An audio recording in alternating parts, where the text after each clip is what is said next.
معينه نعم. راه كانوا فاعلين تهضر لهم على الامازيغيه يقول لك هادو بغاو يشتتوا المغرب. تماما. فاش ولاو كيوضعوها في المقاربه الحقوقيه ولا كيبان لهم الخطا ديال التصورات ديالهم الاولى بفضل دائما الحضور والفاعليه ديال وقتاش كان هذا المؤتمر في تونس؟ السنه الماضيه 2014. 2014 كان في تونس. كان اشتغل على موضوعين، موضوع الامازيغيه وموضوع الرق في موريتانيا. في موريتانيا بالضبط، موضوع الرق وموضوع الامازيغيه، وكان فيه تجارب اللي هي مهمه جدا، وخاصه الامازيغيه في المرحله الانتقاليه دابا ديال تونس وكيفاش الادماج ديالها. بالتالي ولاو فاعلين جدد اللي ولاو فهموا بان الامازيغيه والتعدد اللغوي والثقافي هو عامل قوه للبلدان اللي هي فيها، ماشي عامل ضعف او عامل تشتيت.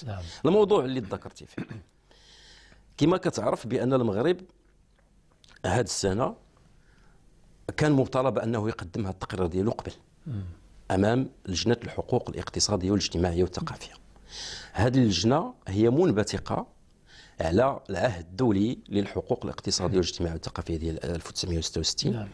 هي اللي كتسهر على التنفيذ ديالو، على المتابعه ديال التنفيذ ديال هذا العهد اللي دار من 1966. اللجنه فيها 18 خبير من مختلف الدول، ولكن ما تيمثلوش الدول ديالهم، تيوليو خبراء مستقلين ديال حقوق الانسان. ديال حقوق الانسان. تلقاو التقرير ديال الدوله المغربيه، التقرير الرابع، لان في 2006 كان تقدم التقرير الثالث. دابا المغرب كيقدم التقرير ديالو الرابع. ملي كيتلاقاو هذا التقرير، من حق الجمعيات ديال المجتمع المدني انها تقدم تقارير موازيه مرتبطه بمواد هذا العهد، هذه الاتفاقيه الدوليه يعني من اجل تقييم موضوعي ونقد من اجل اعطاء صوره اللي كيشوفها المجتمع المدني بمختلف تلاوينه حول الوضع كل جمعيه في المجال اللي كتشتغل اختصاصها. كاين جمعيات حقوقيه اللي كتقدم تقارير ذات طبيعه عامه وشموليه، مثلا في المواضيع اللي تعنيها طبعا العهد. كاين فيه المشاكل المتعلقه بالصحه، بالتعليم، بالضمان الاجتماعي، بحال الجمعيه المغربيه لحقوق الانسان، بحال الجمعيه المغربيه لحقوق الانسان مثلا. كاين جمعيات اللي قدمات تقارير موازيه حول المساواه بين الجنسين ووضع المراه.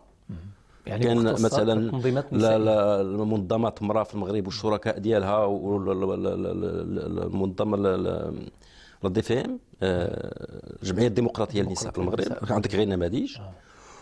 وكاينين جمعيات اللي قدمات تقارير موازيه حول المساله الامازيغيه، وهي كثيره. كاين الشبكه الامازيغيه من اجل المواطنه، كاين الكونغرس، كاين منظمه تماينوت، كاين التجمع العالمي، يعني تمازغا في باريس. يعني لان التقارير الموازيه ماشي بالضروره تقدم من طرف جمعيات مدنيه كاينه في المغرب.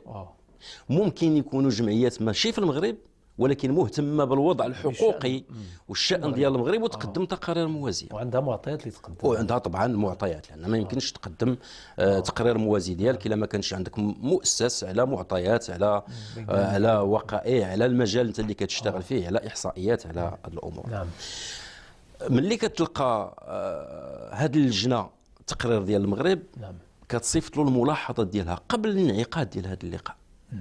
كان كاينين قدامي مثلا قدمت ليه واحد المجموعه ديال الملاحظات للدوله المغربيه باش يجاوب عليها في مجموعه الامور كلها مرتبطه بالمواد ديال هذا العهد. مثلا من الماده 1 حتى الماده 5 كيهضر مثلا على حق تقرير المصير، كيعطوه الملاحظات ديالهم. شنو بان لنا من خلال التقرير اللي قدمتي لنا شنو خصك تقدم.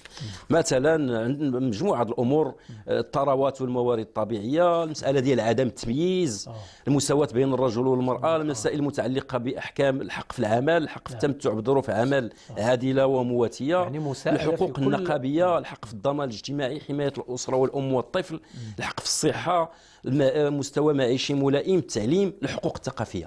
هادو هما الحقوق اللي كيهضر عليها كيقدموا ملاحظات ديالهم.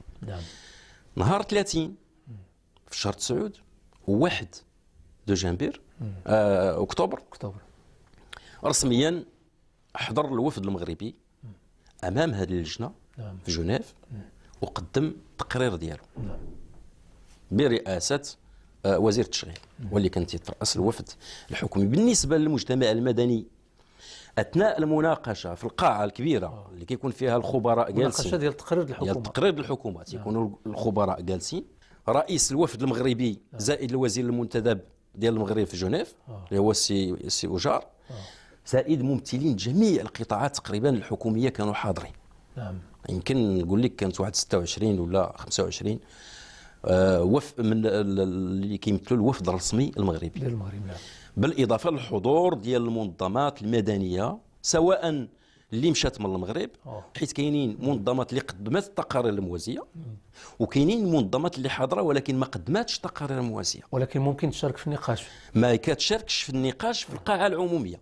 القاعه العموميه اللي كيتناقش فيها التقرير ديال المغرب كيكون حوار تفاعلي ما بين اللجنه وما بين الوفد الحكومي الرسمي، وهذا الحوار التفاعلي تيمشيو على حساب المواد ديال الاتفاقيه. تيطرحوا الاسئله مثلا اسئله من 1 حتى ل5 تيحبسوا تيعطيو الامكانيه للوفد المغربي باش يجاوب باش يوضح. نعم. فينا هو الدور ديال المجتمع المدني هنا؟ الدور ديالو فيه جوج المراحل. نعم. المرحله الاولى هو تقديم التقارير الموازيه لانك تصيفط قبال اللجنه وكتنشر كيطالعوا عليها كيعرفوها. ولكن فاش مشينا لجنيف اللجنه كتعقد لقاءات اخرى مع المنظمات المدنيه مغلقه ما تيحضر فيها اي واحد يمثلوا الوفود الرسميه للدوله اللي كيتناقش التقرير ديالها.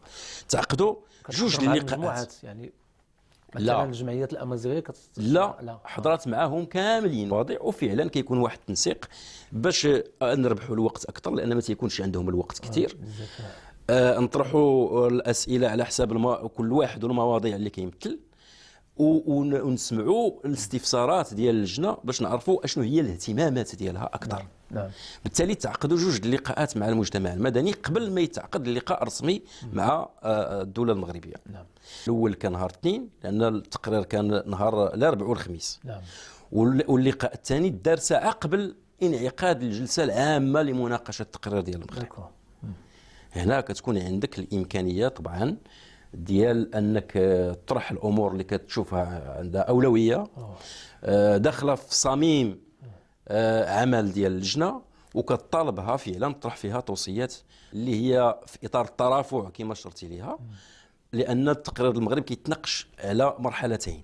تناقش نهار الاربعاء من 3 ل 6 وتيتوقفوا على اساس نهار الخميس في الصباح كيبدا مناقشه تفاعليه اخرى. كتكون عندك امكانيه من داخل الامم المتحده لان تيكون تما بيفيت كيتلاقى مع خبراء، تلاقى مع في اطار ترافع ممكن تهضر مع هاد المقررين، تجلس معاه تشرب معاه قهوه وتقول له ها الاولويات ديالي. بالتالي هذه هي الطريقه باش كيتم الترافع بخصوص هذه الاتفاقيه. قبل ما نتابعوا النقاش مع الضيف ديالنا السيدات والساده النظراء الاعزاء كنحيلكم على روبورتاج. أجمع العديد من الملاحظين أن جرافع عن الحقوق اللغوية والثقافية الأمازيغية كان لها إسهام كبير في تحريك عجلة الأمازيغية لغة وثقافة هوية وحضارة على المستويين الوطني والدولي. اللي خص يحطوا كأولوية استراتيجية في العمل الميداني ديالهم مع باقي الحساسيات انهم يحاولوا يوحدوا الجهود ديالهم، لان مثلا كنتكلموا على حقوق الانسان فيما يتعلق بالامازيغيه كنلقاو بزاف ديال الجمعيات اللي كتكلم وكل وحده وكيفاش النظره ديالها. علاش لا مادام اننا كنتكلموا على حقوق الانسان في علاقته بالامازيغيه، الهويه ديال الانسان الامازيغي اللي الحقوق ديالو الاقتصاديه والاجتماعيه والثقافيه والسياسيه نقدر نقول لك بان يشملها الدمار، خاصة أن الحكومة ما كنلقاوش أنها كتكلم على شي حاجة سميتها الأمازيغية، الثقافة الأمازيغية، أنه يوحد الصفوف ديالو. التكتل في إطار جمعيات ومنظمات فاعلة الهدف المنشود لمجموعة من الفعاليات الجمعوية التي رأت في الترافع والدفاع عن الحقوق اللغوية والثقافية الأمازيغية وعن الوجود المتجذر في شمال إفريقيا مشروعا مجتمعيا واعدا.